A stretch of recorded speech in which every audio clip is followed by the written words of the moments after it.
오늘도 놓치지 말고 꼭 알아야 할 뉴스들 준비했습니다. 스픽스가 콕 집어주는 뉴스 스콕스. 전 시사평론가 김성환입니다. 제 앞에 김인하 평론가 나와 계십니다. 안녕하세요. 안녕하세요. 네. 요즘 우리가 고민이 많죠? 아, 그런가요? 네. 왜 또 모른 척해? 동접자 수도 좀 떨어졌고 조회수도 좀 떨어지긴 했어요. 아, 그래요? 약간 뭐 일종의 피로감 같은 것도 있는 것 같고요. 계절적 요인도 좀 있는 것 같기도 하고. 근데 또 다른 데는 잘 나오더라. 아, 그래요? 또 다른 데가 잘 나와요? 뭐 무슨 김호준 뭐 그런 데나 뭐 매블쇼나 그런 데 잘 나오던데 거기도 많이 줄었나? 네. 근데 제가 뭐 네. 여기저기 이제 얘기를 들어보면은 네. 하여튼 선거가 끝난 이후에는 전반적으로 이제 줄어든 것은 맞다. 네. 그래서 다들 뭐 고민스러워하는 거는 또 맞는데 네. 그런 효과는 또 있지 않겠습니까? 선거 때는 이제 유권자들이 정확하게 이제 정보를 알고 그리고 어떤 상황인지에 대해서 명확하게 판단을 해야 되기 때문에 네. 그래서 다들 이제 이 정보에 목말라서 내가 좀 여러모로 무리더라도 이런 거 다 찾아봐가지고 한번 판단을 해봐야 되겠다. 이런 생각들을 많이 가졌는데 이제는 어쨌든 선거 끝나고 자신의 어떤 그 투표의 의무나 이런 것들은 다 이행을 한 거잖아요. 그렇죠. 그 결과로 국회가 구성이 된 거지 않습니까? 그러면은 이제는 좀 어느 정도는 맡겨놓고 나의 생활로 돌아가야 된다.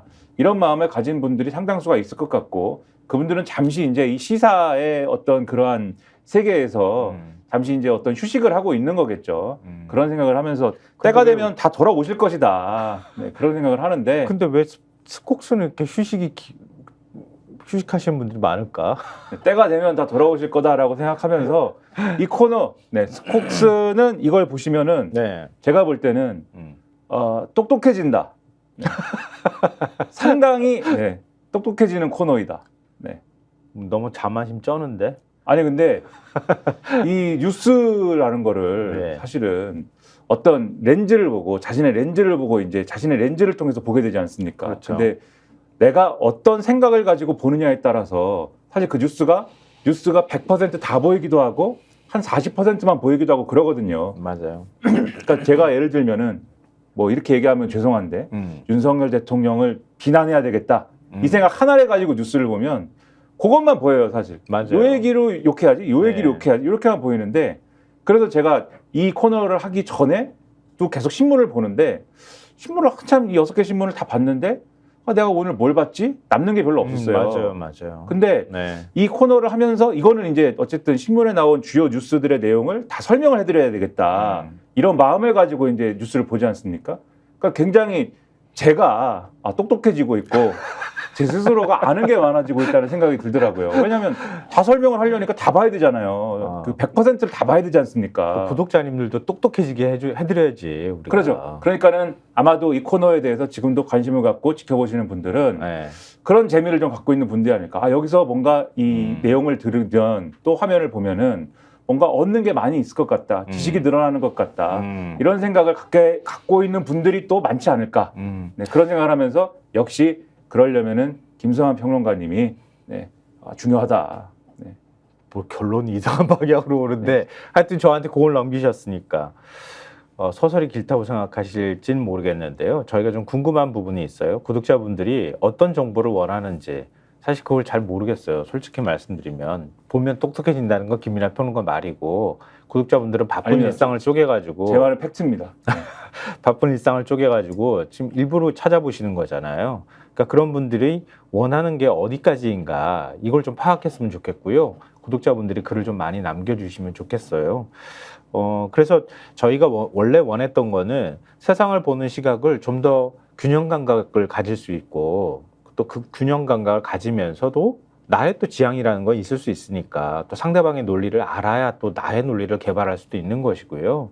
근데 그런 거를 좀 전해드리려고 하다 보니까 많은 신문들을 가급적이면 많이 이렇게 조합을 해서 또 어떻게 보도하고 있는지 보수신문의 시각이나 또 내용까지도 전해드리려고 노력했는데 그러다 보니까 시간이 좀 많이 길어지는 측면이 있는 것 같아요. 그래서 오늘은 좀 실험적인 차원에서 가급적인 지면을 많이 보여드리지 않으면서도 핵심적인 내용을 가급적이면 짧게 정리해드리려고 노력해보자 라고 김민하 평론가랑 얘기를 했어요. 그러다 보니까 벌써 6분이 갔는데요. 제가 오늘은 사실 1시간 안에 네. 끊을 수 있도록 지면도 그렇게 뭐 적지는 않습니다. 사실은. 적지는 않지만 이전보다는 좀 줄이는 방식으로 그렇게 얘기하니까 말은 이렇게 했지만 네, 별로 그렇게 지면이 적어지진 않았다. 네. 그래도 가능하면 저희 입장에서는 줄이려고 노력했다 이렇게 이해해 주시고요. 보시면서 이렇게 하니까 어떻다 이렇게 의견 많이 남겨주시면 저희가 최대한 수용할 수 있도록 노력하겠습니다. 자, 오늘 뭐 그런 차원에서 북러 정상회담 소식부터 저희가 전해드리도록 하겠습니다. 일단 한겨레 신문 일면 보여주십시오. 예, 푸틴 침략당하면 상호 지원, 김정은 동맹 수준 격상. 이렇게 이제 했는데요. 어제 김정은 위원장하고 푸틴 대통령이 평양 금수산 영빈관에서 4시간가량의 단독 확대회담을 마친 뒤에 공동 언론 발표를 했습니다. 그리고 포괄적 전략 동반자 협정에 서명을 했는데 협정문이 공개된 건 아닌데 이 자리에서 푸틴 대통령이 한 발언 그리고 김정은 위원장이 한 발언을 기초로 해서 언론들이 기사를 좀 쓰고 있는 상황이에요. 그래서 푸틴 대통령이 이 자리에서 협정 당사자 중 한쪽이 침략당할 경우 상호 지원을 제공한다. 이렇게 발언을 한 걸 우리가 지금 예민하게 받아들이고 있는 거잖아요.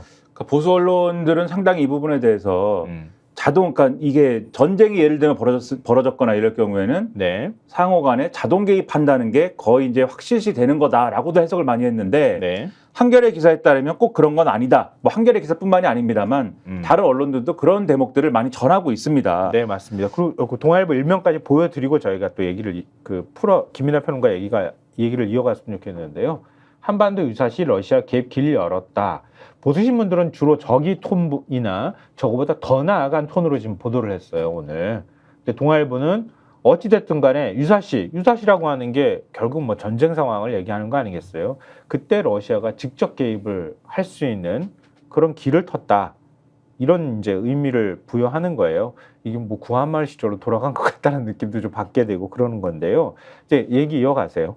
그러니까 핵심이 이 푸틴 대통령이 언급한 상호 지원이 북한과 소련이 동맹 조약을 맺었을 때의 유사시 자동 군사 개입 조항의 복원을 뜻하는 거냐? 네. 아니면은 이 소련이 없어진 다음에 러시아하고 북한하고 친선, 선린, 협조 조약, 그러니까 아주 낮은 단계의 조약인데 네. 이때 맺었던 지체 없이 접촉, 협의, 협력한다에 좀 강화된 표현이냐?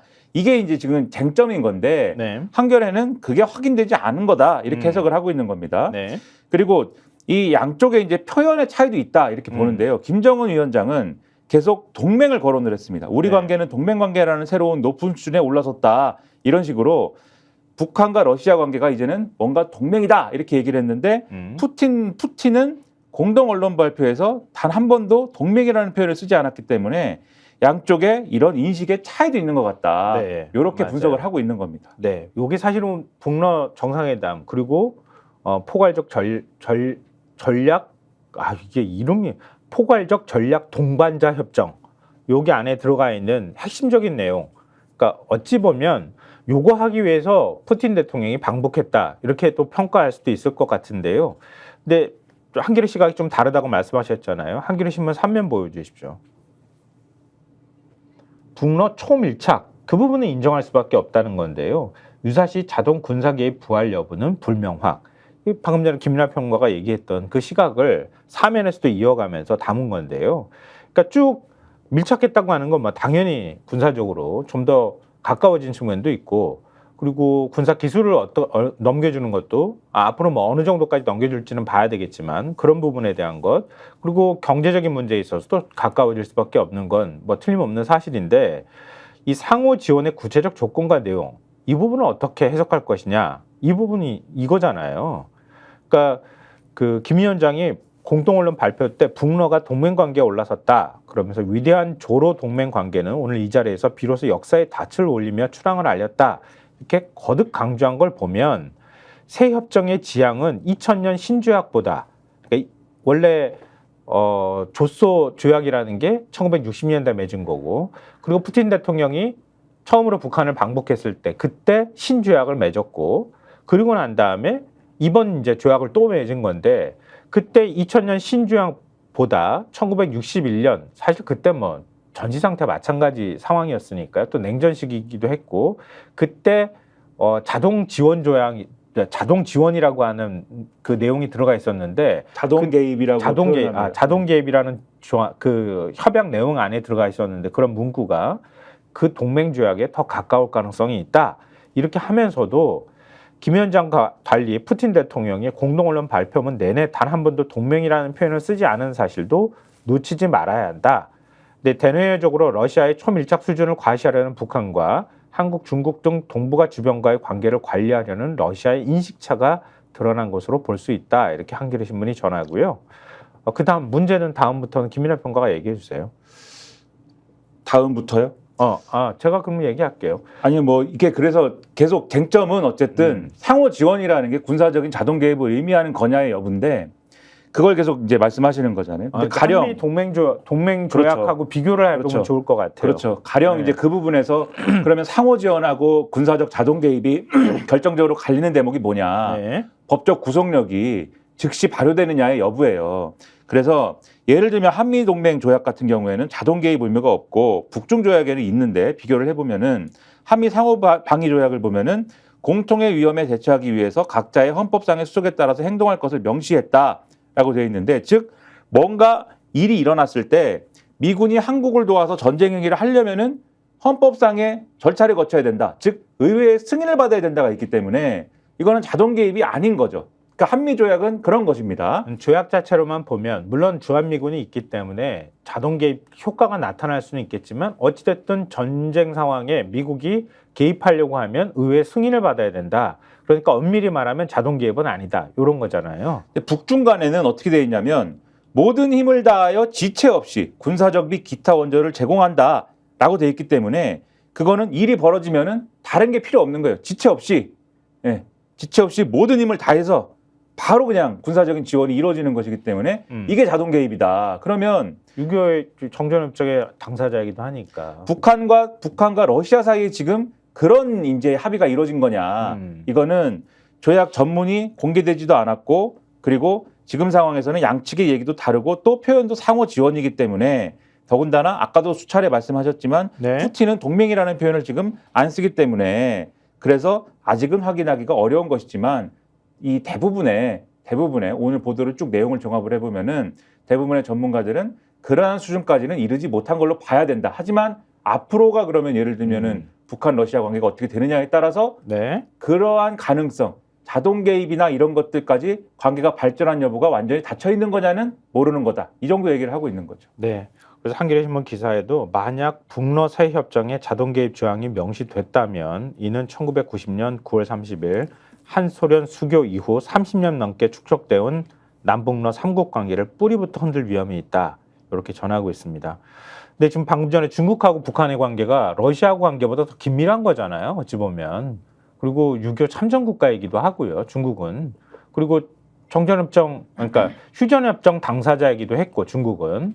그러니까 그런 면에서는 자동 개입 조항을 뭐 북중 관계에서 협정에 넣어놓는 게 한편으로 또 이해되는 측면이 있는데 근데 러시아하고 자동 개입이 들어갔는지 아닌지를 모르지만 어찌됐든 그걸 바라보는 중국 입장에서는 좀 불편할 수도 있지 않겠느냐 이런 시각이 있는데요. 그걸 담고 있는 게 동아일보 사면입니다.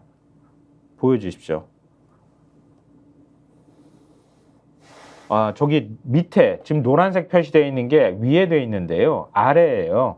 신기 불편한 중 북러 관계 발전 환영 영내 안정 기여를 이렇게 코멘트가 2개가 들어가 있는데 이전에는 환영한다고 하다가 이번에 반응 나온 게 영내 안정에 기여하기를 바란다. 이렇게 해서 톤이 달라졌다는 거잖아요. 그러니까 그거를 보면 중국이 불편해 한다는 게 엿보인다. 이게 기사 내용인 거잖아요. 그러니까 순웨이둥 외교부 부부장이 북러 교류가 평화와 안정에 기여한다는 취지로 답을 했다. 이렇게 돼 있는데 지금 마침 푸틴 대통령 방북 기간 중에 한중 외교안보 차관급 대화가 지금 진행 중이잖아요. 그 자리에서 우리 정부 관계자가 물었다는 거잖아요. 그러니까 김홍균 외교부 1차관이 중국 측에 푸틴 대통령의 방북이 한반도 평화와 안정을 저해하고 양측의 불법적인 군사협력 강화로 이어져서는 안 된다. 뭐 물었다기보다는 그런 의견을 제시하니까 순웨이둥 부부장이 북러 교류가 평화 안정에 기여한다 이런 취지로 답을 했다는 겁니다.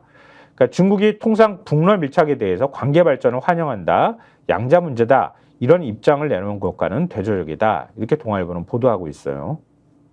그러니까 이것만 봐도 중국은 약간 미묘하게 이번 문제를 바라보고 있다. 어쩌면 좀 더 불편하게 좀 보고 있는 것 아닐까 이런 얘기들을 좀 하고 있는 거고요. 너네들 사고 치지 마라 이렇게 얘기하고 있는 거예요. 중국은 뭔 사고를 쳐? 군사적으로 밀착해가지고 이 동네에서 이 동네는 중국 입장에서는 내 앞마당인데 뭐 그렇죠. 뭐 약간 그 시장의 말로 나와봐리 이런 말도 있는데 아무튼 뭐 여기 내 구역인데 일본 말을 갑자기 뭐 일본 한일 관계 개선도 그냥 전문 용어라고 얘기해 주십시오. 하여튼 요 구역인데 여기서 이제 사고 치지 마라 이렇게 하는 거죠. 그런 뜻인 거죠. 영내 평화 안정이라는 거는 그런 뜻인 것이죠. 알겠습니다. 그러면 미국은 어떤 시각을 가지고 있는지 경향신문 오면이 보도하고 있습니다. 보여주십시오. 자, 나토 수장 만난 블링컨, 북한의 러시아 지원 차단에 모든 노력 이런 코멘트를 했다고 하는 거예요. 그러니까 어제 옌스 스톨텐베르그 나토 사무총장과 회담을 가졌다는 거 아니에요? 그 다음에 기자회견을 했다고 하는데 이 자리에서 블링컨 장관이 우리는 이란과 북한 같은 국가가 러시아에 제공하는 지원을 차단하기 위해 할 수 있는 모든 일을 계속할 것이다. 그리고 러시아는 우크라이나 침략 전쟁을 계속하는 데 필요한 것을 제공할 수 있는 나라들과의 관계를 발전 강화하기에 필사적으로 노력하고 있다. 북한은 러시아가 우크라이나에서 사용할 수 있는 상당량의 탄약과 그 외의 무기들을 제공하고 있다. 이런 식으로 얘기를 했다고 하고요. 중국이 러시아의 방위 산업을 지탱하는 데 필요한 물품을 제공하고 있다면서 만약 중국이 정말로 전쟁 종식에 강한 관심이 있다면 러시아의 전쟁 기기에 대한 지원을 중단해야 한다. 중국을 향해서도 압박성 발언을 했다고 합니다.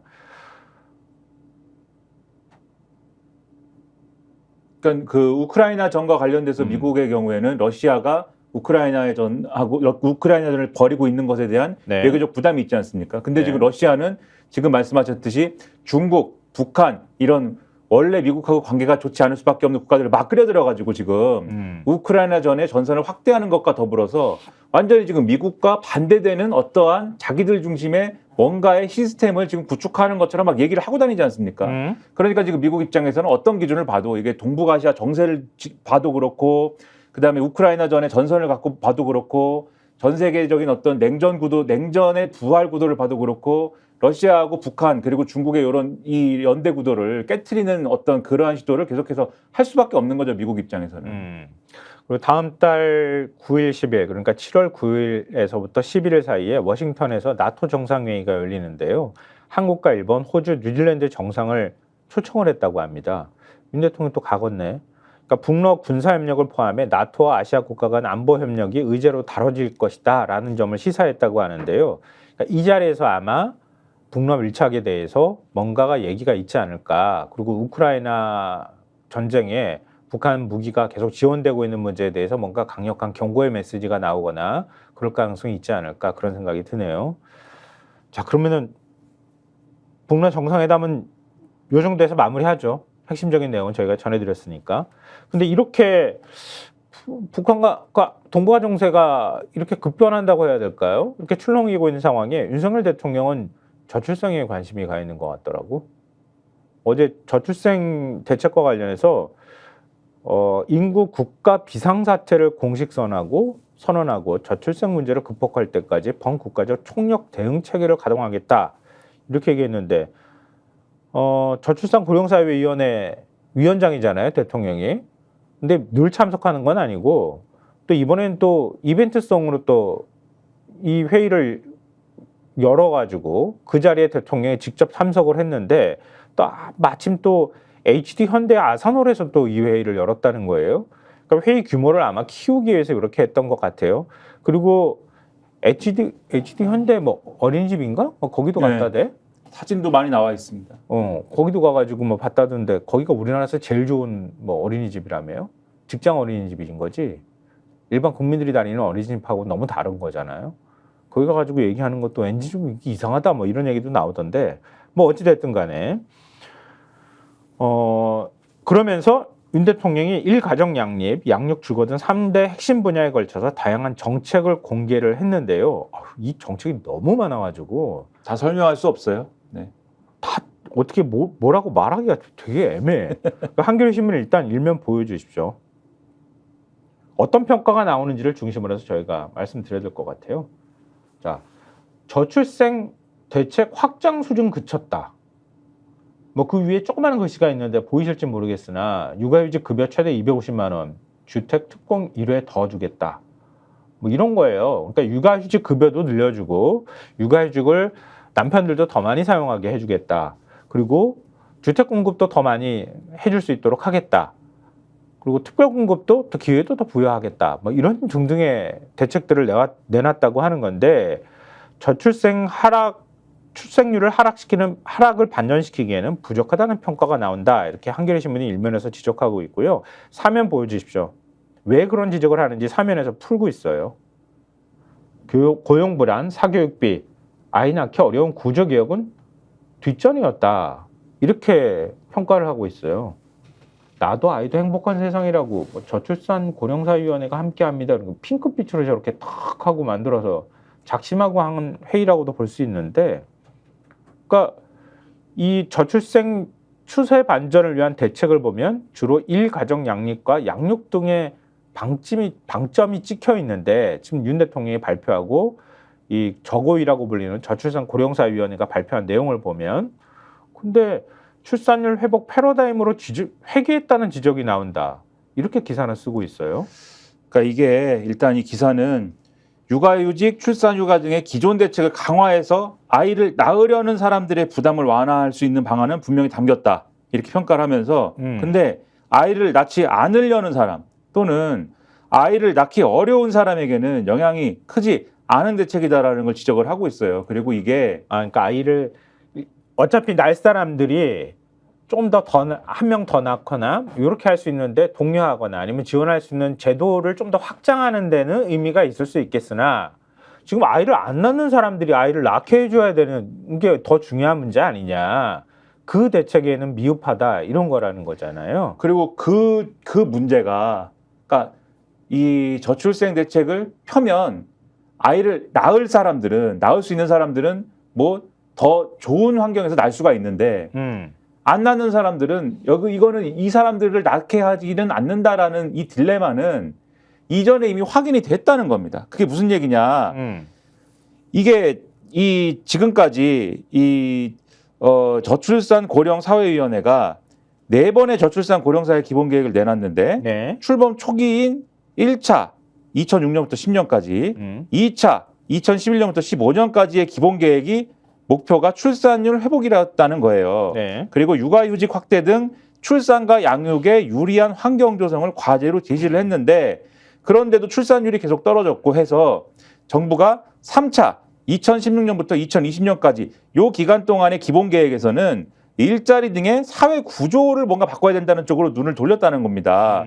그리고 4차 2021년에서 2025년까지에 해당하는 네. 이 기본 계획에서는 아이를 낳지 않으려는 사회 분위기를 바꾸기 위해서 네. 출산, 양육 지원 대신에 전반적인 삶의 질 제고에 초점을 맞췄다라는 건데 그런데 이번에 윤석열 정권이 여기 상당히 힘을 줬거든요. 이거 대책 내놓는다고. 미리 다 대책 내놓을 거라고 알려졌다면서요. 소문이 파다했어요. 이 네. 소위 말하는 언론계에 네. 뭐 큰 걸 내놓는다더라. 큰 거를 내놔? 네, 뭐 대단하게 수요일 날 나온다더라. 대통령실이 엄청 신경 쓴다더라. 그래가지고 뭐 다른 예를 들면은 대통령실이나 관료나 또는 국회의원들이 인터뷰 나가가지고 저출생 얘기는 하지도 못하게 한다더라. 김 빠질까봐 그런 분위기였는데 딱 나온 걸 보니까 이번 대책은 이미 효과를 보지 못한 저출생과 직결되는 정책 중심으로 되돌아갔다. 이게 언제입니까? 출범 초기인 1차, 2차 기본 계획에 해당했던 출산과 양육에 유리한 환경 조성. 그렇죠. 그 패러다임으로 되돌아간 거다. 그래서 이게 오히려 지금까지의 저출생 대책의 어떤 흐름으로 비교를 해보면은 역행을 한 거다. 이걸 네. 지적하고 있는 거예요. 그러니까 아이를 낳지 않는 환경의 근본 원인을 개선하는 사회 구조 개혁은 추후 과제로 밀렸다고 하는 거예요. 나중에 가르쳐 줄게. 지금 이렇게 얘기하고 있어요. 그러니까 구조 개혁이라고 하는 게 일자리 부족, 노동시장 이중구조, 수도권 쏠림, 사교육비 부담 이런 거잖아요. 근데 그 문제에 대해서는 구체적인 대안을 제시하지 않고 지속적으로 대응해 나갈 계획이다. 이렇게 얘기를 했다는 거예요. 그리고 더 웃긴 거를 제가 말씀드리겠습니다. 그러면 뭐. 한겨레 사면 다시 보여주세요. 네. 이 진짜 웃긴 얘기가 있어요. 한겨레 사면을 한번 다시 보여주시면은 네. 요 밑에 기사가 인구 위기 특별회계 신설 예산 주머니 채울 방안은 미정 이렇게 돼 있지 않습니까? 그것도 얘기하려고 그랬어요. 내가. 그렇죠. 진짜 웃긴 얘기예요 이게. 아니, 그러니까 재원이 있어야 될 거 아니야. 그렇죠. 이렇게 다 더 주겠다고 얘기를 하면 뭔가 대책 어디서 돈 만들 거야? 그랬더니 그거 종부세와 관련 있는 거야, 그게? 그렇죠. 그래서 어디서 돈이 나옵니까? 라고 물어봤는데 처음에는 지출구조조정 등의 뭐 이런 얘기를 하다가 네. 지방자치단체의 저출생 투자 유도를 위해서 부동산 교부세를 주로 활용하도록 하겠다. 이 방안을 얘기를 했는데 네. 부동산 교부세라는 거는 종부세를 걷어서 지자체에 내려다 주는 게 부동산 교부세입니다. 그 지난번에 우리가 설명드렸잖아요. 그 부동산에 일반적인 그 재산세가 있는 거고 그 다음에 종부세가 있는 거잖아요. 재산세는 국세, 종부세는 재산세는 지방세, 종부세는 국세. 그러니까 재산세는 그러니까 지금 이제 종부세를 없애게 되면은 종부세는 재산세는 어차피 지방세니까 지방 재정으로 들어가는데 종부세인 국세인 종부세를 걷어서 그걸 지방한테 교부금으로 내려보내줬다고 하는 거잖아요. 근데 그걸 빼가지고 지금 저출생 대책으로 재원으로 쓰겠다는 거예요? 그런 얘기를 하는데 그러니까 지자체에서 이 부동산 교부금을 저출생 대책에 써라 이렇게 하겠다는 건데 종부세를 없앤다면서요. 그리고 재산세랑 뭐 통합을 한다면서요. 재산세랑 종부세를 통합하면 부동산 교부금은 없어집니다. 다 종부세 그렇지. 재원은 다 그걸 거둔 지자체 갔기 때문에. 근데 그래서 어차피 종부세를 없애기 때문에 더 더해주는 금액도 거의 없어. 그러니까 그 거둔 데가 갖는 거예요. 그러니까 서울 수도권만 그렇죠. 재산세 세수가 늘어나는 거고 그렇죠. 나머지 지역은 없어지는 거예요. 그렇죠. 그래서 이거를 물어볼 거 아닙니까 기자가. 네. 그러면은 종부세가 폐지되면은 부동산 교부세를 통한 지원 방안은 어떻게 됩니까? 이 저출산 고령화 사회위원회의 부위원장, 그러니까 위원장은 대통령이니까 사실 부위원장이 장관급인 거 아닙니까 이게. 그렇죠. 주영환 부위원장한테 물어봤더니 이렇게 얘기를 했어요. 종부세에 대한 논의가 최근 벌어졌고 논의 향방을 예단할 수 없어서 답변하기 적절하지 않다. 그러니까 이 얘기는 뭡니까? 종부세를 없앤다고 정부는 얘기했지만 뭐 없어지지 않을 수도 있는 거 아닙니까? 이런 태도로 얘기를 한 거예요, 이거는. 그건 뭘 하는 거죠, 이 정부는? 저출생 대책을 하는 겁니까? 안 하는 겁니까? 종부세 폐지를 하는 겁니까? 안 하는 겁니까? 뭘 하는 겁니까, 도대체? 갑자기 경향신문 만평이 생각나는 것 같은데, 맞죠? 경향신문 만평에 우리 현금 일출기 있잖아. 현금 일출기가 이렇게 있는데 거기에 이미 다 감세고 뭐고 해가지고 다 고지서 다 뽑은 거야. 더 쓸 만큼 다 뽑아 써가지고 기재부라고 하는 현금 일출기에서 더 이상 뽑았을 게 없어.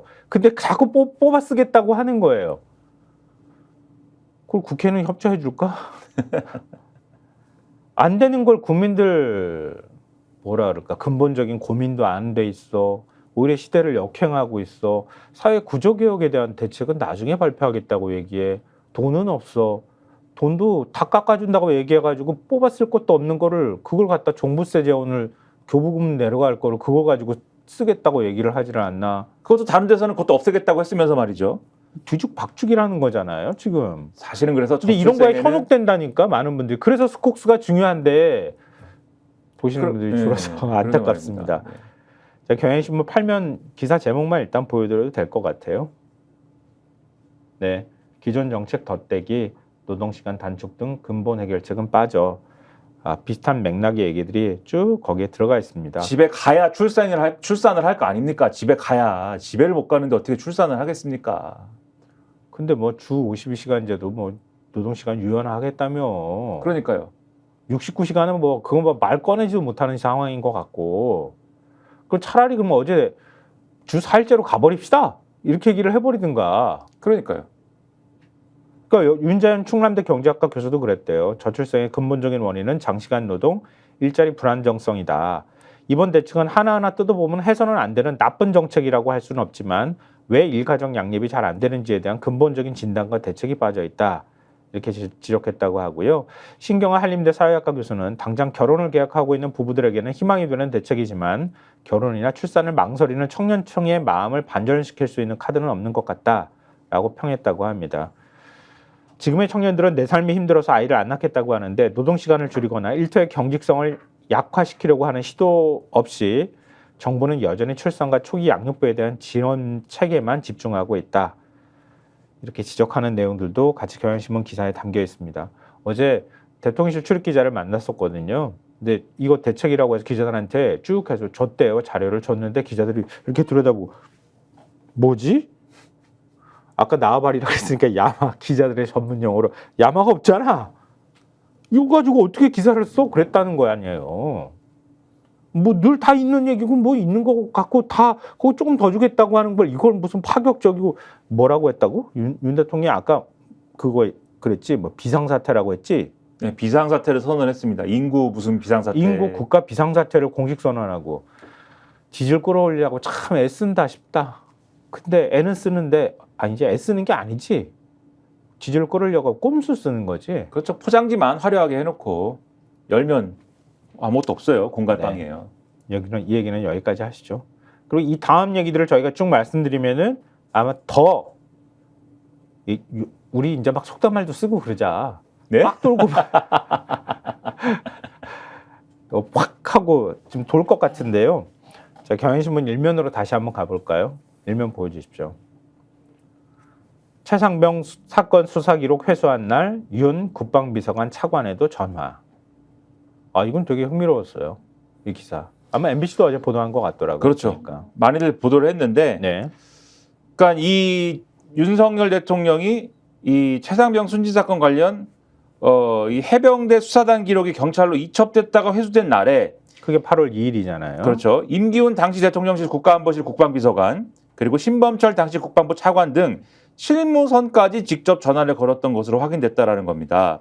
그래서 임기훈 전 비서관, 신범철 전 차관 등의 지난해 7월 말부터 8월 초까지 통화 내역을 보면은 8월 2일 오후 1시 25분에 대통령이 임기훈 전 비서관에게 개인 휴대전화로 전화를 걸었는데 이때가 해병대 수사단이 오전에 사건 이첩을 완료하고 경북 경찰청을 빠져나온 이유였다는 것이고 이때가 앞서서 윤석열 대통령이 낮 12시 7분께 이종석 국방부 장관한테 3차례 전화를 건 이후인데 즉 이렇게 전화를 하고 장관한테 전화를 하고 그다음에 해병대 수사단이 사건 이첩 완료하고 경찰청 나온 다음에 담당 안보실 비서관하고도 통화하고 이렇게 움직인 게 드러났다.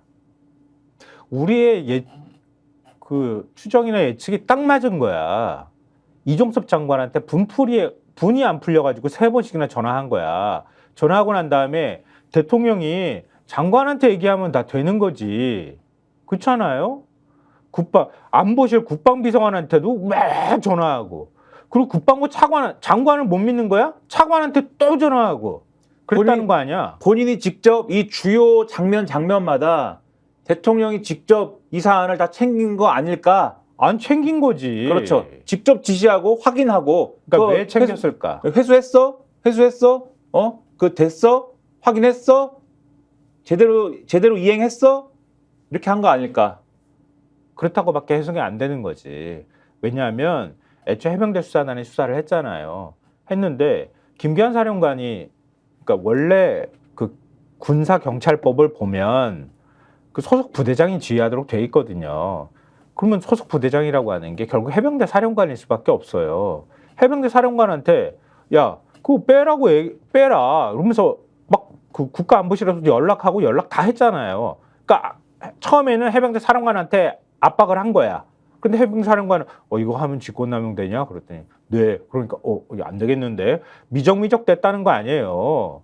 근데 해병대 수사단 결국은 해병대 사령관이 그래도 하지 말라고 했는데 해병대 수사단이 그냥 이첩해버리겠다고 간 거잖아. 갔는데 그 다음에 국방부 조사본부로 다시 또 넘어간 거잖아요. 근데 넘어가기 직전에 어찌됐든 간에 해병대 사령관이 저 수사 그 보고서 들고 그냥 경북경찰청으로 가버린 거잖아. 그 전에 하지 말라 그랬는데 갔으니까 빡돈 거 아니야. 그러니까 대통령이 국가안보실에서 경로를 했다고 하는 날짜가 7월 31일인가 아마 그날이잖아요. 근데 수사 기록이 이첩이 된 게 8월 2일이잖아. 내 말 안 드는 거잖아. 그러니까 해외 출장 우즈베키스탄이지. 우즈베키스탄 가 있는 국방부 장관한테 막 휴가 중이잖아. 또 그날 윤 대통령이. 자기는 또 저도 가가지고 막, 야! 그것도 못 믿어가지고 국방비서관, 국방부 차관 왜 이렇게 했을까? 이 사람은 자기가 무슨 생각하면 막 그 분을 못 사귀는 사람인가? 아니면 누가 거기다가 계속 뭔가 얘기했을까? 이렇게 해버리면 다른 정책은 이렇게 뭐 다른 모든 정책들이 이런 식으로 그러면은 이루어질까? 실행이 되고 있을까? 그것도 검사 시절 때 쓰는 휴대전화 들고 계속 이걸 했다는 거 아니에요? 대통령이라는 사람이. 체리 따봉폰. 네. 체리 따봉폰. 네. 아이씨, 갑자기 또 화가 나는데 한겨레 6면으로 가주십시오. 대통령이 이렇게 이 지경까지 가니까 이시원, 임기훈, 유재은, 한라인 대통령 따라 복심도 뛰었다 이렇게 돼 있는데 이렇게 되니까 이시원이 대통령 최측근이라고 불리는데 공직기관 비서관까지 나서가지고 막 전화 돌리고 난리를 쳤다는 거 아니에요. 그렇죠. 이 해병대 수사단이 경찰에 이첩한 최상병 순직 사건 기록이 회수된 날 윤석열 대통령의 복심으로 꼽히는 이시원 당시 대통령실 공직기관 비서관이 유재은 국방부 법무관리관과 신범철 당시 국방부 차관, 임기훈 당시 대통령실 국가안보실 국방비서관과 통화를 한 걸로 드러났다라고 되어 있는데 그러니까 지난해 7월 28일부터 8월 9일까지의 통신 기록을 확인을 해보니까 네.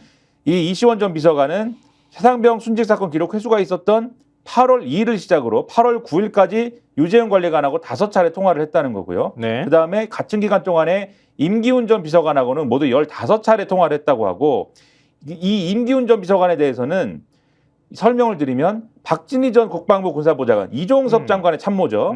과 함께 대통령실과 국방부를 잇는 한라인 역할을 해온 그런 인물인데 그런 인물과 15차례 통화를 한 것이다. 그리고 통화는 기록이 회수된 날인 8월 2일에 집중이 됐는데 특히 회수 결정을 앞둔 때에는 이시원, 임기훈, 유재훈 순으로 계속 통화가 이어진 사실이 확인이 된다. 그래서 사건 기록 회수가 이시원 전 비서관으로부터 비롯된 걸로 보이는 정황이다. 이렇게 해설을 하고 있습니다. 그리고 이런 통화가 쭉 이루어지면서 유재은 관리관이 경북경찰청 쪽에 전화를 걸어서 기록 회수의 뜻을 밝혔기 때문에 결국은 이러한 이제 어떤 라인이 확인이 된다.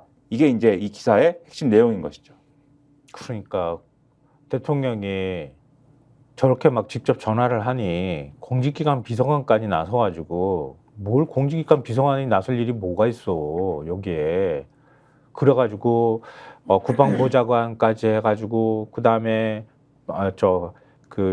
유재현 법무관리관까지 쫙 해가지고 경찰에 가 있는 걸 사건 다시 돼가지고 오고 그리고 국방부 조사본부에 국방부 장관이 니네가 해 그러고 넘긴 거예요. 국방부 조사관은 헌병대거든요. 일단 경찰에다가 먼저 넘긴 거지. 군 경찰한테 넘겨놓고 조사본부에서도 이거 혐의 뺄 수가 없는데 그러고 나니까 유재원하고 그다음에 국방부 군 검찰단을 동원해가지고 압력을 계속 집어넣어가지고 결국은 혐의자에서 빼버렸다는 거 아니야. 근데 국방부 조사본부는 이거는 도저히 안 돼. 그래가지고 이 사람들 신상까지 쭉 하고 다 집어넣어서 흔적 남기는 작업을 했다는 거 아니에요. 우리는 거기에 동의하지 않아라고. 대통령이 이렇게 나섰는데 수사를 하는 수사기관이 진짜 우리나라 경찰하고 검찰도 배워야 돼. 국방부 조사본부 내가 볼 때는 걔들도 그거 기록 남기고 있을까? 대통령이 지금 위에서 이렇게 지시했다고 나한테 얘기했다더라 이런 거 할까? 이걸 어떻게 방어를 하지? 내가 볼 땐 못할 것 같은데 이렇게 군 수사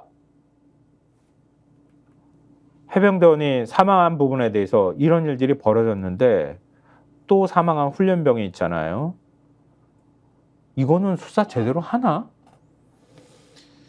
이거는 그냥 왜냐하면 대통령실의 논리가 그거잖아요. 아니 군이 수사할 권한도 없는데 니네들이 왜 해병대 수사단이 수사를 하고 혐의를 특정하고 그렇게 해. 그냥 넘기라고 했대잖아. 사망사건이 발생한 거잖아요. 그럼 이것도 그냥 바로 경찰로 넘겼을까? 군에서? 이런 생각이 들어요. 군에서 가혹행위, 사실상의 가혹행위지. 군기 교육을 받다가 훈련병이 숨지는 사건이 발생했잖아요. 근데 그 훈련병, 육군 신교대 그 훈련병 기수가 퇴소를 하는 날이었다고요. 그날과 관련돼 있는 기사를 한겨레 구면이 쓰고 있습니다. 보여주십시오. 가슴이 너무 아프더라고요. 수료생 251명 가운데 내 아들만 없네. 숨진 훈련병 가족의 눈물. 한겨레신문이 제일 주목할 만큼 기사를 저렇게 편집을 해서 보도를 했어요. 6개 신문 가운데 이렇게 크게 한 데는 한겨레가 유일했습니다. 보급품도 받지 못해 책과 생필품을 넣어 만든 완전군장. 아들을 쓰러뜨린 중대장과 우리 아들 중 누가 규칙을 더 많이 어겼습니까?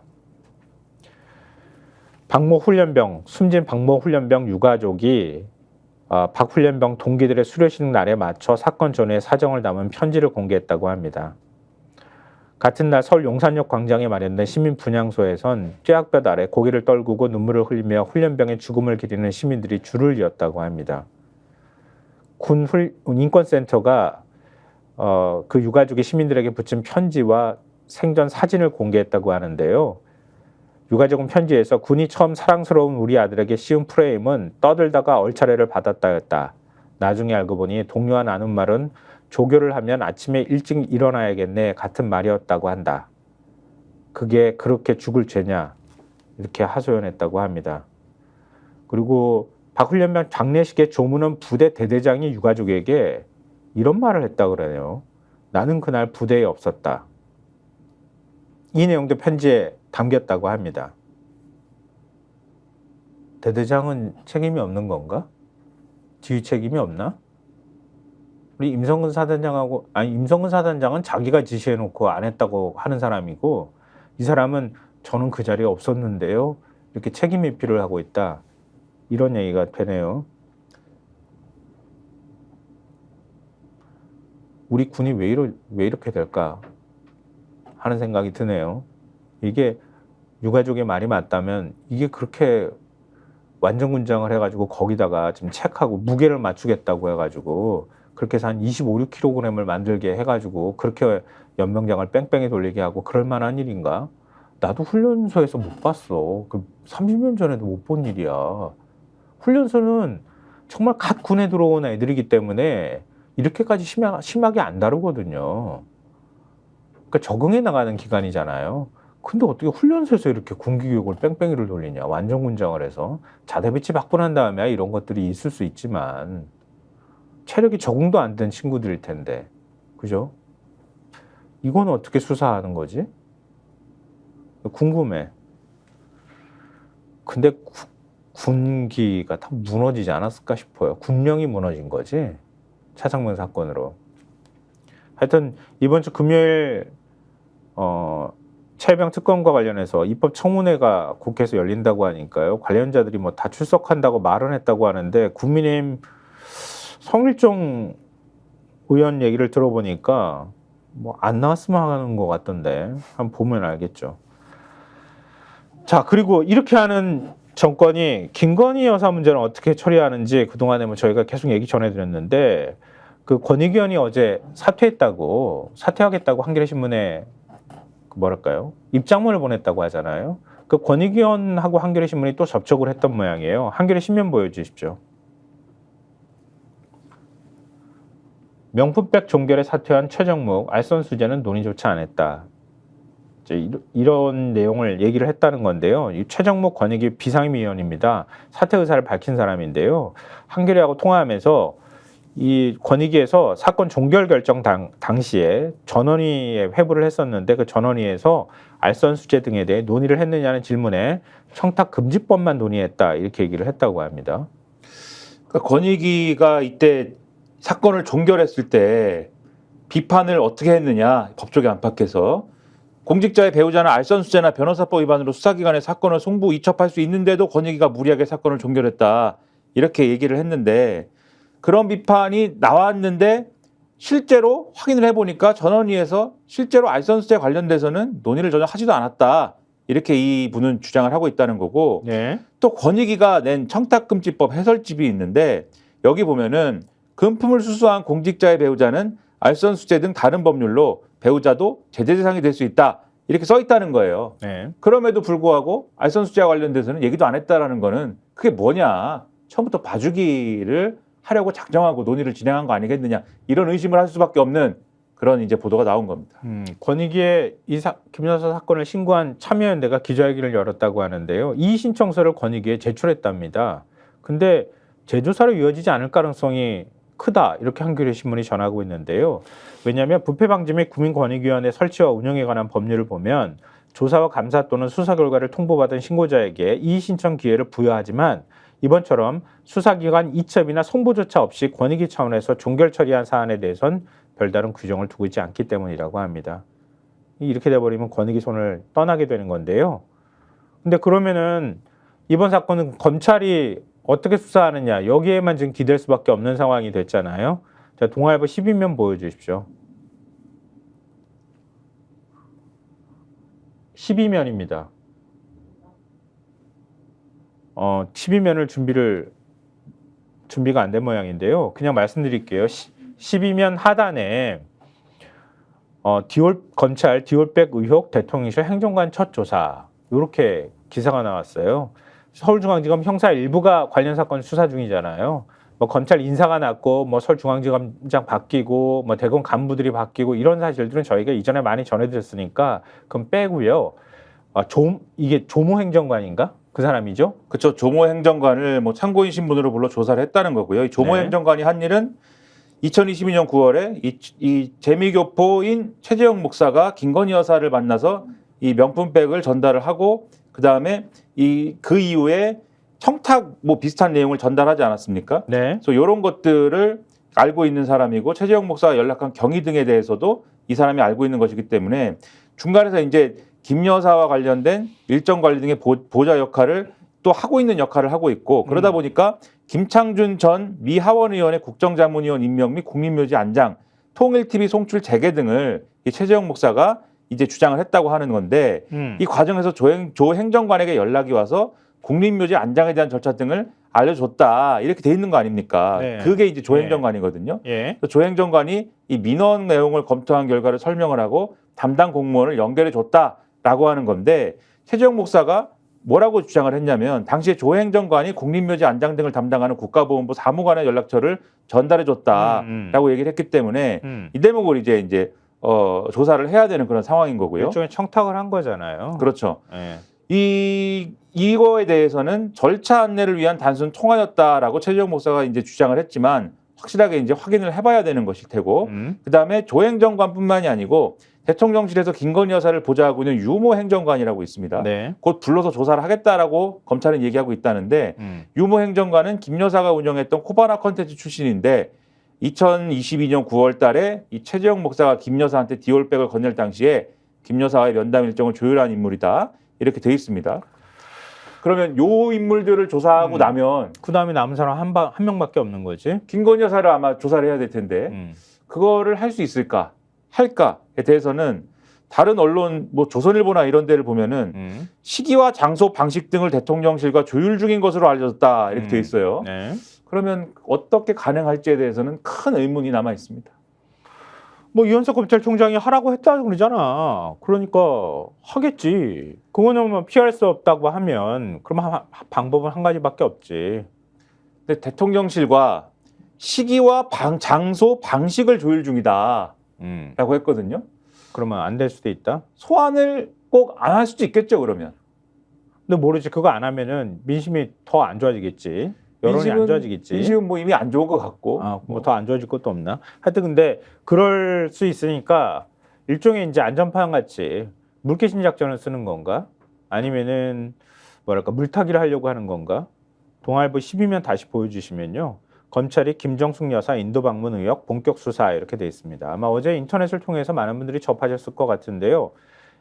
지금 그 디올백 수사는 형사 1부에서 하는 거고 서울중앙지검 형사 2부에서 김정숙 여사를 국고등 손실, 업무상 횡령, 배임 등의 혐의로 고발한 서울시 이종배 서울시 의원을 조사를 했다고 합니다. 이 관련 내용은 아마 많이 아실 거예요. 그러니까 이 사건을 같이 속도를 붙이고 있는 거 아니야 이거. 끝낼 때도 아마 같이 끝내지 않을까 이렇게. 그런 식이겠죠 아마. 그럼 도이치는 어떡하지? 그건 국가 조작은? 그거 이제 침대 축구 하는 거죠 또. 뭐. 그거는 또 침대 별도로 아마 그거는 못 건드리게 할 가능성이 굉장히 높아 보여. 그래서 제가 의심을 하는 것은 네. 디올백 수수 의혹으로 이 핑계로 소환 조사를 할 때 도이치모터스도 같이 합시다. 이런 얘기를 하는 거지 않습니까? 지금까지 한 원래 얘기가. 나온 게 그랬지. 그렇죠. 네. 요게 아마 불안해서 네. 소환은 안 하지 않을까. 그러니까 대통령실에서 소환은 아닌 걸로 합시다라고 주장을 하고 있는 거 아닐까라고 합시다? 혼자 추측하고 있다. 네. 서면으로 하거나 서울시 모처에서 비공개 소환 조사를 하거나. 그렇죠. 왜냐하면 배우자는 뭐 처벌이 안 된다면서요. 계속 이 정당금지법상에 그런 얘기를 하면서 이 처벌도 안 되는 사안을 왜 소환해서 이 망신주기 수사를 하느냐라고 막 얘기를 하면서 그런 식의 조율을 하지 않을까 대통령실이라고. 네. 검찰총장이 법 앞에 예외 없다고 얘기를 하는데 검찰총장도 8월에 바뀌잖아요. 그러면 7월쯤이면 후보자가 나올 거 아니야? 그럼 뭐 이 7월쯤에 후보자 나오는데 국민의힘은 7월에 전대하지. 국회는 안 돌아가지. 이게 뭐야 이거? 온 관심은 거기에다 지금 쏠리고 있는 거잖아요. 대통령실은 관심은 이제 거기가 있는 거겠지. 누가 나와가지고 그러나 아니죠. 누가 나오는지는 확실하죠. 네, 누가 나오는지는 확실한데 이제 확실해진 건가? 네, 어떻게 할 것이냐 이것을. 네. 누가 나오는지 확실해. 그쵸? 예, 그 사람이 뭐라고 얘기할지를 보도한 신문이 있습니다. 동아일보 6면 보여주십시오. 한동훈 전대 출마 때 차상변 특검 입장 밝힐 듯. 나경원 의원은 뭐 오늘 출마 선언한다는 얘기가 있어요. 개파 정치와 결별하겠다 이렇게 얘기하는데 나경원 의원이 글쎄 저렇게 얘기하는 게 저게 얼마나 설득력 있게 들릴지 모르겠지만 나경원 의원은 빼고 한동훈 네, 나경원 의원 본인도 이걸 믿어주리라고 생각하고 하는 얘기가 아닌 거죠. 그냥 포장지라도 나는 친윤은 아니에요. 아니지만 지원해줬으면 좋겠어. 네, 친윤은 아니지만 지원해준다면 누구의 지원도 거부하진 않을 거예요. 그렇지. 이렇게 가는 거죠 지금. 딱 그러면 친윤하고 각을 세우는 건 한동훈밖에 없겠네. 뭐 이런 건데요. 지금 차상면 특검 입장 안 밝힐 수가 없을 거다 이런 얘기들이 계속 나왔잖아요. 친한 진영의 한 의원이 동아일보 기자가 통화한 모양이에요. 한 전 위원장이 출마 선언 날짜로 23일과 24일을 놓고 고민하고 있다. 그리고 출마 장소 하나에도 뭐 큰 의미가 담겨 있다고 하는데 이건 국회로 이미 정해졌다고 하는 거 아니에요? 국회로 정해졌다고 일부 보도에 하는데. 의하면은 국회에서 한다. 네. 근데 거기에 그때 출마 자리에서 국민이 느낄 수 있도록 진정성 있는 제대로 된 메시지를 던지는 게 그게 곧 파격이다. 차상병 특검에 대한 입장도 담길 것이다. 이렇게 얘기를 했다고 하는 거예요. 뭐라고 얘기할까? 국민 눈높이. 이렇게 하면 그냥 바로 끝나는 이거 되는데? 차상병 특검은 사실상 수용하기 어렵다라는 취지가 아닐까라고 저는 예상을 하고 있습니다. 저의 예상. 그러니까 대통령 출마 자리에서 그러면은 받아야 됩니다. 이렇게 하면 그냥 그 자리에서 끝나는 거야. 이게 지금 당대표가 되겠다고 하는 출마 아닙니까? 네. 지금 국회의원이 되겠다든지 대통령이 되겠다고 하는 자리가 아니잖아요. 당원들의 지금 표심을 얻어야 되는 자리지 않습니까? 네. 국민의힘 당원들이 차상병 특검법을 빨리 수용을 해가지고 윤석열 대통령을 위기에 몰아넣었으면 좋겠다 이렇게 생각하느냐. 그렇지 않을 거지 않습니까? 네. 다른 거는 좀 갈등하더라도 대통령하고 싸우는 건 우리 그렇죠. 좀 싫어. 이런 그렇죠. 게 있다잖아요. 한동훈 대표가 어쩔 수 없더라도 윤석열 대통령하고 갈등은 그만했으면 좋겠어. 이런 심경인 사람들이 특히 영남권 당원들의 마음이 그렇다라고들 지금 주장을 일부에서 하는데 그 자리에서 나는 윤석열 대통령하고 싸우려고 나온 사람입니다. 이렇게 쐐기를 확 박는 그런 발언을 과연 하겠느냐. 그럼 뭔 파격이야. 그렇죠. 그러면 파격이 아니지. 그렇죠. 그러면 이 친한 지형의 한 의원이라는 사람은 뭘 지금 어떤 생각을 가지고 이런 말씀을 하시는 거냐 저는 상당히 의문입니다. 그래서 윤석열 대통령이 애완견이 되는 건데 요즘식으로 말하면 언론학계에서 애완견이라는 표현이 없다고 얘기하는 걸 들으면서 내가 진짜 박장대소를 했다. 감시견과 애완견이 왜 없는 표현이냐, 그죠? 애완견이라는 말은 있죠. 왜 없습니까? 그건 있는데 뭐 아니 그러니까 그런 표현 자체가 없대. 그런 걸 안 쓴대 그런 말을. 뭐 그런 거를 버젓이 언론학자들이 떠들고 있더라. 정말 창피한 줄도 아니, 모르더라. 뭐 있기야 있죠. 아니 그러니까. 하여튼 근데 한동훈 위원장의 앞날이 험할 것 같다고 어제도 우리가 전해드렸잖아요. 그게 뒤끝이 굉장히 길게 가고 있다는 게 느껴지는 게 조선일보 8면 보시면은 기사가 나와 있어요. 김경렬 누가 데려왔어? 저 그림이 귀엽습니다, 상당히. 야, 이철규하고 한동훈 같이 손가락질하면서 싸우고 있는 거야. 중간에 김경률이 딱 들어가 있고. 예, 김경률 전 비대위원 표정이 상당히 절묘합니다. 네. 왜 날 갖고 그래? 이런. 그러니까 지금 어제 모 경제신문이 보도한 기사 그 내용 때문에 이철규 의원이 그걸 KBS하고 인터뷰하면서 언급을 하는 바람에 일종의 뭐라고 색깔론이 아니라 뭐라 하지? 어느 사상이 신문은 불손한 인물이 한동훈 위원장 옆에 있다고 뭐 그렇죠. 이렇게 된 거 아니에요. 어떤 신문은 변형된 운동권 청산론이라고 하더라고요. 변형되는 운동권 청산론. 아니 지난 총선에서 했으면 됐지 뭘. 그러니까 그거를 한동훈한테 이번에 이철규가 한동훈한테 그렇죠. 하는 거야. 한동훈한테 돌려주고 있다. 당신이 운동권 같은데 이렇게. 사상이 의심스러운데 주변에 있는 인물을 보니까 뭔가 이상해. 더군다나 마리 앙뚜아네트 얘기했던 김경률을 옆에다 두고 말이야. 뭐 이렇다는 거 아니에요? 그렇죠. 그것 때문에 소동이 막 빚어지고 있는데 근데 이게 누가 영입했어? 이거 가지고 책임론이 거론되고 있다는 거 아니에요? 그래서 지금 말씀하신 이철규 의원이 그렇게 얘기를 하니까 한동훈 위원장 당신 주변에 있는 사람들이 수상해. 김경률, 진중권, 그다음에 신지호 이런 사람들 뭐야? 이렇게 나오니까 김경률 위원 등 그러니까는 요 사람들이 김경률을 영입한 사람이 이철규 아니야? 당시에 인재영입위원장이었던 이철규 의원이지 않습니까? 이렇게 반론을 했다. 그랬더니 이철규 의원이 그때 조정훈 의원이 김경률 씨를 한번 만났는데 영입 제안에 대한 거절사를 듣고 보고하지 않아 나는 접촉한 사실을 몰랐었어. 한 전 위원장이 영입해 비대위원이 된 거야. 이렇게 서로 간에 책임론, 그러니까 책임 떠넘기기 하듯이 이런 식으로 얘기를 하고 있다는 거죠. 그러니까 아까 그림에서 김경률 전 비대위원은 중간에서 난 뭐야 이렇게 되고 있는 거죠. 난 뭐야 도대체 여기서. 난 비대위원도 한 사람인데 난 여기서 뭐야. 국민의힘 전당대회 재밌겠다 보니까. 근데 여기서 이제 그럼 이 논쟁을 왜 하고 있는지가 결국은 여기 기사에서 이렇게 써 있어. 이번 공방을 두고 당대표 선거에서 80%가 반영되는 당심 판세를 유리하게 끌고 가려는 계산이 작용한 것이라는 분석이 나온다. 영남권 당원들이 한 40% 차지하는데. 그렇죠. 그런 분석이 지금 나오고 있고 아까 말씀드린 것처럼 그들은 한동훈 이 대표가 돼가지고 한동훈이 대표가 돼서 윤석열 대통령하고 갈등 빚고 받는 걸 원하지 않으니까 불안감을 갖고 있는데 친윤 쪽에서는 그 부분을 지금 공략하는 거거든요. 근데 일반 국민들이 볼 때는 한심하지 않습니까? 이게 뭡니까 지금? 요런 거나 하는데 윤 대통령은 한동훈 마음 떠났다니까. 그러니까 요런 거를 첫째, 요런 거 이렇게까지 하는 이유는 윤석열 대통령이 한동훈은 절대 안 돼! 라고 하지 않았으면 일이 이렇게 될 리가 없고 그렇지, 될 리가 없지. 그런 상황인 거고 둘째로 이런 얘기나 하고 있는데 과연 한동훈 전 위원장이 기자회견 같은 걸 해서 세상명 특검 수용합니다. 이런 말을 할 수 있는 분위기겠느냐. 그렇지도 않고 한동훈 대표가 되면 한동훈의 국민의힘은 그러면 그런 방향으로 갈 수 있는 당이겠느냐. 그렇지도 않다. 이미 지금 다 드러났다. 이 상황에서. 국민의힘 비상사태를 선언하십시오. 윤석열 대통령. 차라리 그게 낫겠습니다. 그래야 할 것 같습니다. 마지막으로 이 소식은 너무 지저분해가지고 진짜 소식 전해드리기도 싫다 진짜. 한 경향신문 신면 보여주십시오. 채용 합격자 이력 나열하며 성향 뻔해라고 인권위원회에 얘기를 했다 이런 건데요. 뭐 김용원 상임위원 얘기는 저희가 전해드렸었잖아요, 계속. 근데 김용원 이충상 상임위원이 두 콤비가 있어요. 네. 지난 13일 이게 그때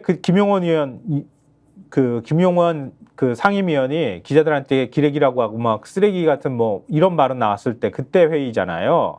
그때 전문 임기제 나급 3명, 그러니까 5급 상당인데요.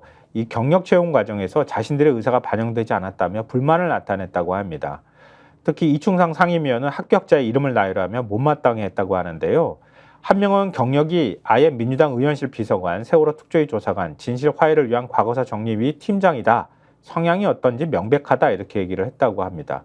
또 다른 합격자의 연구 실적을 읽기도 했는데 소수자 기본권, 혐오 표현 민주주의, 헌법상 성평등의 현재적 이해와 이행 방향 남기선 상임위원이 그러니까 두 사람 말고요. 여기서 말할 내용이 아닌 것 같다. 막 쭉 얘기하는 사이에 그걸 제지를 하니까 이름은 말하지 않는다 이러면서 되받기도 했다고 합니다. 그러니까 특별법에 의해 설립된 재난조사기구와 과거사 조사기구 근무 경력을 두고 성향이 어떤지 명백하다. 부정적 평가를 내놓은 이충상 상임위원의 발언은 세월호 참사나 과거사 진실규명에 대한 편견을 드러낸 것이란 지적이 나온다. 이렇게 얘기를 합니다. 근데 이 요구는 그냥 이걸 지적하는 데에서 얘기를 하는 거 이것도 부적절하지만 이충상하고 김용원 상임위원의 요구는 그들을 보좌하는 업무를 할 사람을 뽑고 배치하는 과정에 자신들이 의사를 반영해 달라는 거였다고 합니다. 김 상임위원은 상임위원실에 배치할 보좌 인력을 새로 뽑으려면 각 상임위원들을 참여시켜서 뽑아야지 상임위원이 사무처가 뽑아서 배치해 주는 걸 수용해야 하느냐 이렇게 얘기를 했다고 합니다. 공모 절차를 거쳐서 하는 사람들이고 선정이 된 사람들이잖아요. 사장입니까? 당신이 사장이에요? 사장이 되려고 하나 봐. 그 한겨레 신문 구면 보여주십시오. 이걸 끝으로 오늘 마무리하려고 합니다. 근데 그 두 명이 차기 인권위원장을 지금 노리고 있답니다. 그냥 이것만 전해드려도 되지 않을까요? 여기서 하나만 말씀드릴게요. 그럼 이 두 사람이 내가 차기 인권위원장이 되고 싶어요라는 분위기에 대해서 네. 내부에서 얘기가 나올 거 아닙니까? 평이 나올 거 아니에요? 네. 김용원 위원이 위원장이 되면 위원회를 더 악착같이 장악하려 할 것 같고 이충상 위원이 되면 위원회가 희화화될 것 같다. 김용원은 최악, 이충상은 차악이다. 이렇게 인권위를 중심으로 이런 얘기가 나오고 있다. 그러니까 둘 중에 하나다. 그러니까 이 두 사람을 얘기를 하면 한 사람은 위원회를 더 악착같이 장악하는 사람이고 한 사람은 위원회를 희화화시키는 사람이다. 이걸 어쩌지? 이런 분위기다. 그래도 하면 될 것 같은데 큰일이다.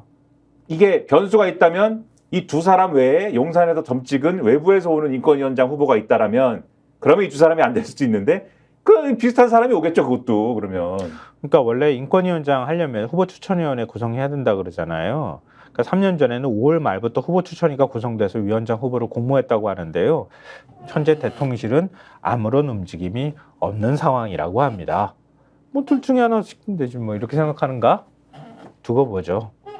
자, 오늘 준비한 소식 저희가 30분까지 정리하겠다고 했는데 3분이 지났네요. 뭐 근데 이건 애교로 봐주실 것 같고요. 저 구독자분들 의견 전해드릴게요. 줄리아님 하루의 시작 스콕스 그러면서 하트 표시 이렇게 해주셨어요. 이주님 자극적이지 않아서 물리지 않는 코너 인정 이렇게 해주셨고요. 미소님 저는 꾸준히 시청하는 구독자입니다. 유익한 내용 두 분이 재미있게 풀어주셔서 감사합니다. 힘내세요. 응원합니다. 이렇게 의견 주셨는데요. 힘내십시오. 네. 뭐가 왜 나한테 그래? 지금 당신 보고 힘내고 응원하라 그랬는데. 감사합니다. 네. 감사합니다. 열심히 하겠습니다. 그건 맞는 것 같아요. 그렇게 자극적이지 않더라도 가급적이면은 구독자분들한테 좀 살아있는 정보를 드리려고 노력한다는 점 평가해 주셨으면 좋겠습니다. 그리고 주변 분들한테 많이 홍보를 좀 해주십시오. 사실 모든 유튜브 채널이 다 고민하고 있는 부분일 것 같은데요. 네, 저는 이 코를 계속 살아있었으면 좋겠거든요. 그래도 우리 사회 한 구석에서나마 이런 것들을 정리하고 이걸 어떤 분들이라도 저희 구독자 같은 분들이 봐주시고 그리고 그게 구독자분들께 도움이 될 수 있었으면 좋겠다. 그게 저희들의 바람입니다. 그러니까 뉴스를 뉴스로 다룰 수 있는 그런 기회가 많아야 된다고 생각하는데 네. 그런 기회가 이제 많이 줄었거든요, 사실. 많이 이제 방송이나 또 어떤 뭐 프로그램들이 오염이 많이 돼서 뉴스를 맞습니다. 뉴스로 다루지 않아요, 이제는. 네, 뉴스만 멍하고 쳐다보다 보면 그냥 아무 생각 없이 되거든요. 근데 이제 여기서는 그런 시도를 좀 하려고 노력하고 있어서 지켜봐 주십시오. 네. 지성이 없는 시대가 돼버려가고 있다는 게 좀 안타깝기도 하고요. 나의 생각을 정리하더라도 계속 나를 되돌아보는 과정은 필요한 거잖아요.